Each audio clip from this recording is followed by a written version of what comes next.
And I very strategically identified a few different people. There was one that was my favorite. She ended up getting the role. And 6 weeks after she was employed, it started to be an ongoing joke that Madeline could be my sister. So even as we're fighting these biases, they're still going to come up. And so what I see is a two-way problem. One, and I'm going to speak in huge generalizations because, of course, not all men fall into this category.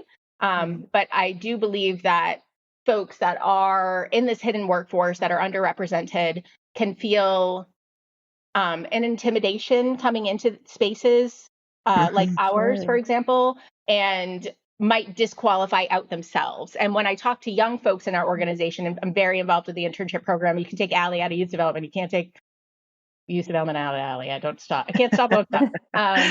But I overtly champion and sponsor folks that don't look like me. The less they look like me, the less similar they are to me, the better. And that's what I want to bring in. But further, what those folks are dealing with is, well, I don't check all of these boxes, I'm not going to apply. Right. Versus the sweeping generalization statement of have the confidence of a mediocre white man, right? Just jump in, just go for it.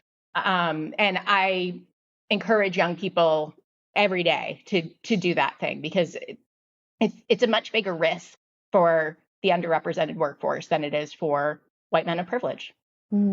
You know, interestingly, along those lines, what you were just talking about there, Ellie, is that because there's such an over-reliance on the algorithms and applicant tracking systems today, it tends to filter out the candidates based on gaps in employment history or specific keywords rather than focusing on transferable skills.